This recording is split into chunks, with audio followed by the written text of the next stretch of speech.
গোৱালপাৰা জিলা প্ৰশাসনৰ কৰ্মচাৰী সন্থাৰ অসহযোগ আন্দোলন দেখিবলৈ পোৱা গৈছে। অসম চৰকাৰৰ নীতি বহিৰ্ভূত সিদ্ধান্তৰ বিৰোধিতা জিলা আয়ুক্ত কাৰ্যালয়ৰ কৰ্মচাৰীক আন্তঃ জিলা বদলি কৰা কাৰ্যৰ বিৰোধিতা কৰিছে আৰু কৰ্মচাৰীক বঞ্চনাৰ বিৰোধিতাই এই আন্দোলন চলি আছে। প্ৰতিবাদৰ বাবে অচল হৈ পৰিছে জিলাখনৰ আয়ুক্ত কাৰ্যালয়। আমি পোনপটীয়া হৈ যাব বিচাৰিছোঁ এই মুহূৰ্তত সেই দৃশ্য দেখুৱাই আছোঁ। গোৱালপাৰাৰ সাংবাদিক ৰছিদুল হুছেইন আছে পোনপটীয়া সম্প্ৰচাৰ। ৰছিদুল, আপোনাৰ পৰা জানিব বিচাৰিম সবিশেষ এই প্ৰতিবাদ সন্দৰ্ভত। নিশ্চয় জগদীশ, এই মুহূৰ্তত মই গোৱালপাৰা জিলা আয়ুক্তৰ কাৰ্যালয়ৰ সন্মুখত আছোঁ আৰু মই প্ৰথমে ক'ব বিচাৰিছোঁ আজিৰ দিনটোত জিলাৰ প্ৰতিখন আচলতে জিলা আয়ুক্তৰ কাৰ্যালয়ৰ লগতে সমজিলাৰ কাৰ্যালয়সমূহ এক প্ৰকাৰ অচল হৈ পৰিছে। জিলা আয়ুক্তৰ লগতে সমজিলাত কৰ্মৰত যিসকল কৰ্মচাৰী আছে তেওঁলোকে অসহযোগ কৰিছে। অসহযোগ কৰাৰ এটাই কাৰণ, আচলতে এখন জিলাৰ পৰা আন এখন জিলালৈ চৰকাৰৰ যি আচলতে চৰকাৰী চৰকাৰ ক্ষমা কৰিব, যিসকল কৰ্মচাৰী আছে সেই কৰ্মচাৰীক এখন জিলাৰ পৰা আন এখন জিলালৈ বদলীকৰণৰ অসম চৰকাৰৰ যি প্ৰক্ৰিয়া আৰম্ভ কৰিব বিচাৰিছে সেই প্ৰক্ৰিয়াটো আচলতে বন্ধ কৰাৰ প্ৰতিবাদত প্ৰতিখন জিলা আয়ুক্তৰ কাৰ্যালয়ৰ কৰ্মচাৰী আৰু সমজিলা আয়ুক্তৰ কাৰ্যালয়ৰ কৰ্মচাৰীসকলে প্ৰতিবাদ সাব্যস্ত কৰিছে। আৰু এই মুহূৰ্তত আমি গোৱালপাৰা জিলা আয়ুক্তৰ কাৰ্যালয়ৰ পৰিৱেশ দেখুৱাইছোঁ। গোৱালপাৰা জিলা আয়ুক্তৰ কাৰ্যালয় এক প্ৰকাৰ অচল হৈ পৰিছে। সকলো কৰ্মচাৰী এনেদৰে ওলাই আহি কাৰ্যালয়ৰ পৰা ওলাই আহি বাহিৰত তেওঁলোকে প্ৰতিবাদত নামিছে। মই কথা পাতিবলৈ চেষ্টা কৰিম। বিশেষকৈ মই আকৌ উল্লেখ কৰিছোঁ যে এখন জিলাৰ পৰা আন এখন জিলালৈ আচলতে কৰ্মচাৰীসকলৰ বদলীকৰণৰ যি প্ৰক্ৰিয়া অসম চৰকাৰে আৰম্ভ কৰিব বিচাৰিছে সেই প্ৰক্ৰিয়া আচলতে যাতে আৰম্ভ নহয় বা সেই প্ৰক্ৰিয়া তেওঁলোকে কেতিয়াও মানি নলয় তাৰ আচলতে প্ৰতিবাদ কৰি তেওঁলোকে এনেদৰে প্ৰতিবাদ সাব্যস্ত কৰিছে। মই কথা পাতিবলৈ যত্ন কৰিম। কি ক'ব, আজি প্ৰতিখন জিলাৰ আচলতে সদৰ কাৰ্যালয় এক প্ৰকাৰ বন্ধ হৈ পৰিছে, গতিকে কি ক'ব? অসম চৰকাৰৰ ফালৰ পৰা শেহতীয়াকৈ যিখন এখন পত্ৰ উলিয়াই দিয়া হৈছিলে আৰু যিখনত সদৌ অসম জিলা প্ৰশাসন কৰ্মচাৰী সন্থাৰ মাজুলী জিলা সমিতিৰ সভাপতি তথা মাজুলী জিলা আয়ুক্ত কাৰ্যালয়ৰ জ্যেষ্ঠবৰ্গৰ সহায়ক শ্ৰী গৌতম ভূঞাক সেইখন পত্ৰতেই ট্ৰেন্সফাৰ কৰা হৈছে আপোনাৰ যোৰহাট জিলা আয়ুক্ত কাৰ্যালয়লৈ। গতিকে এই বিষয়টো আচলতে আমাৰ ছাৰ্ভিচ ৰোলৰ সম্পূৰ্ণ পৰিপন্থী, কাৰণ এনেকুৱা আন্তঃজিলা বদলীকৰণ আজিলৈকে হোৱা নাই। আৰু এইটো বস্তুৰ আমি আমাৰ সন্থাৰ ফালৰ পৰা গোৱালপাৰা জিলা সমিতিৰ ফালৰ পৰা আমি সজোৰে প্ৰতিবাদ কৰিছোঁ আৰু তাৰ বাবে আমি আজিৰ দিনটোত সম্পূৰ্ণ নন কঅপাৰেশ্যন অসহযোগ কৰিছোঁ।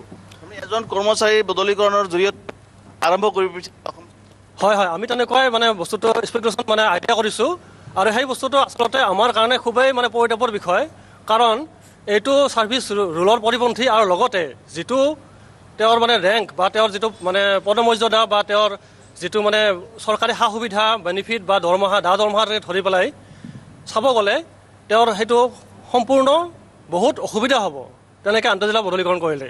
নিশ্চয়কৈ প্ৰতিখন জিলা আয়ুক্তৰ কাৰ্যালয়ত আচলতে এই প্ৰতিবাদ চলি আছে আৰু আজিৰ দিনটোত মই আগতে উল্লেখ কৰিছোঁ আজিৰ দিনটোত কিন্তু ৰাজ্যৰ প্ৰতিখন জিলা আয়ুক্তৰ কাৰ্যালয় সমানে সমজিলাৰ যিসমূহ কাৰ্যালয়ৰ কাম কাজ সেই কাম কাজ আচলতে স্থবিৰতা আহিছে। তেওঁলোকে কাম কাজ কৰা নাই, অসহযোগ কৰিছে, যাৰ ফলত এক প্ৰকাৰ অচল হৈ পৰিছে জিলা আয়ুক্তৰ কাৰ্যালয়ৰ লগতে সমজিলাৰ আয়ুক্ত কাৰ্যালয়ৰ সকলো কাম কাজ। মই আৰু কথা পাতিবলৈ যত্ন কৰিম। বাইদেউ কি ক'ব, আপোনালোকৰ কেনেকুৱা অসুবিধা হ'ব? হয়, অসম চৰকাৰে যোনটো পদক্ষেপ লৈছে যে আন্তঃজিলা বদলীকৰণ প্ৰক্ৰিয়া সেইটোৰ আমি মানি নলওঁ। আমি চৰকাৰৰ ওচৰত এক দাবী নহয়, আমি অনুৰোধ কৰিব বিচাৰিছোঁ এইটো ষ্টে কৰিব লাগে আমাৰ কাৰণে। নিশ্চয়কৈ সমস্যা এটা হ'ব। হয়, সকলোৰে আমাৰ সমস্যা হ'ব।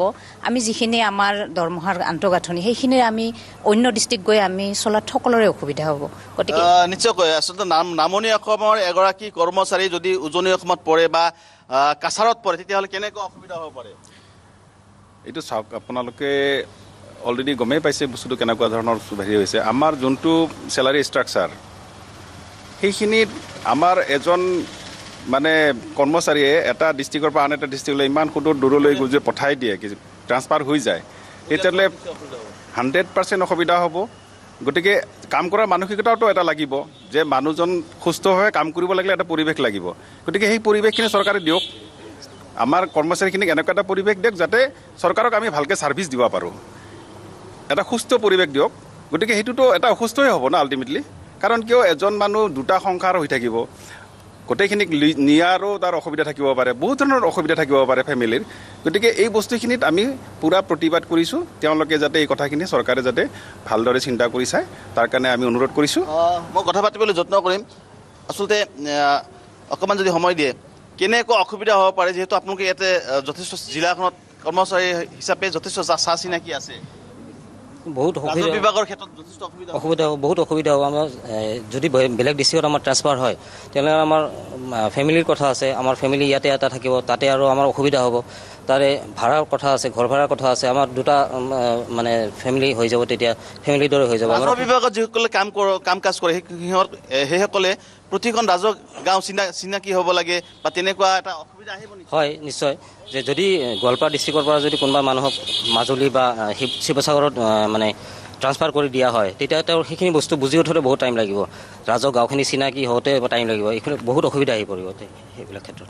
নিশ্চয়কৈ জগদীশ, আমি দেখুৱাইছোঁ, যদি সহযোগী বিদ্যুৎজনী সঞ্জীৱে দেখুৱাই, এয়া আচলতে সন্মুখত আছে জিলা আয়ুক্তৰ কাৰ্যালয়, আৰু সেই কাৰ্যালয়ৰ সন্মুখতে মূল গেটৰ সন্মুখত এনেদৰে যিসকল কৰ্মচাৰী আছে সেইসকল কৰ্মচাৰীয়ে আচলতে অসহযোগ কৰিছে, তেওঁলোকে কাম কাজৰ পৰা বিৰত আছে। সৰ্বাত্মক অসহযোগ, তেওঁলোকৰ এই সৰ্বাত্মক অসহযোগত আচলতে সকলো কৰ্মচাৰী সহযোগ কৰিছে। বিশেষকৈ অসম চৰকাৰৰ আচলতে যি নীতি কৰ্মচাৰী বদলীকৰণৰ, এখন জিলাৰ পৰা আন এখন জিলালৈ কৰ্মচাৰীৰ যি বদলীকৰণৰ ব্যৱস্থা আচলতে আৰম্ভ কৰিব বিচাৰিছে, তাৰ বিৰোধিতাৰে জিলা আয়ুক্তৰ কাৰ্যালয়ৰ কৰ্মচাৰীসকলে এই প্ৰতিবাদ সাব্যস্ত কৰিছে।